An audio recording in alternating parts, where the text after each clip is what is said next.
My Neighbor from Hell, part 21. This isn't like super important, but I forgot to mention that over the summer of 2023 in July, I believe, Ben and Bob moved out of the front house. Again, not like super important to this story, but a new person moves in. His name is Steve. Well, we're going to call him Steve, and he is still living in the front unit now. Back to November, December of 2023, and Fred is driving for Pick Me Up. The first couple of months like seem to go okay, but like this man is literally driving like almost every single night. Like he'll start working at like 10 p.m. and will go until like 7 a.m. And he tells me that he's basically making minimum wage. Minimum wage is $15 an hour. He has to drive 100 hours to even break even, which, I mean, if you're working 40 hours a week, that's like 2.5 weeks working a full-time job. Again, he doesn't get to keep any of that money. Like that's all just going towards his car. I mean, it's already like, I don't want to say he's destined to fail, but clearly I don't think he did the math, and I don't think he realized just like what this was really going to entail. You can make money driving for these rideshare apps, but I think that the way to do it is obviously to use your own car.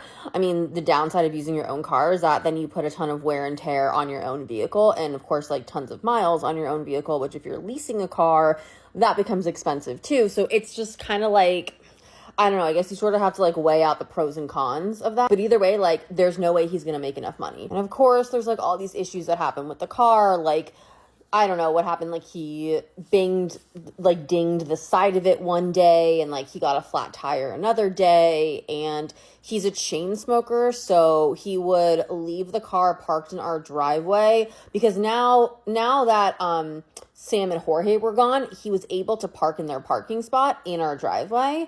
So he would literally just leave the car in the driveway with all the windows open, all the car doors open to air it out, which of course would make the battery die. And this happened like numerous times. So in January or February, I believe, we get another new neighbor who moves into the 2-bedroom upstairs.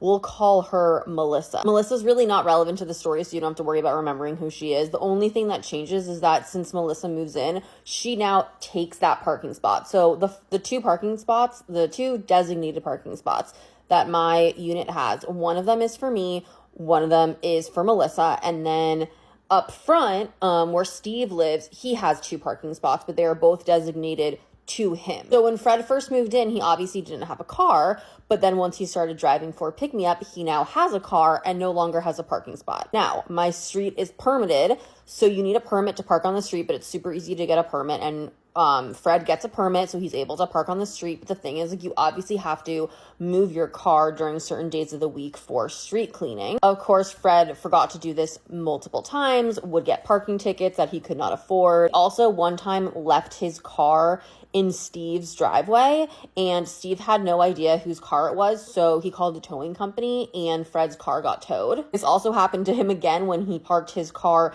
in our next door neighbor's driveway, because our next door neighbors moved out, so technically the unit, I guess, or the house was vacant.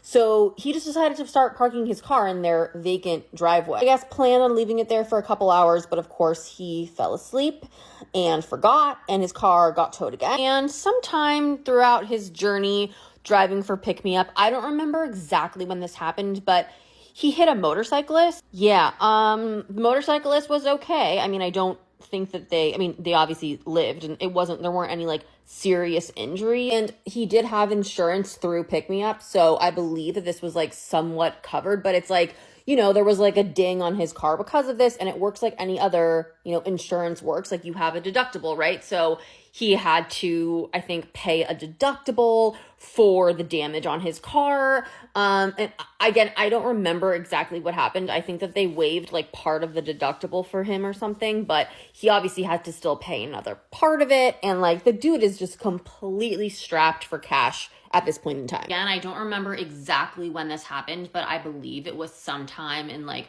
early 2024, so like January, February 2024, right around when Melissa moved in, that Larry fully cuts Fred off. I don't know why, I don't know what happened. I can only imagine he probably got sick and tired of Fred constantly asking him for money and him always bailing him out of situations like time and time again. So he now no longer has Larry to fall back on either. More to come.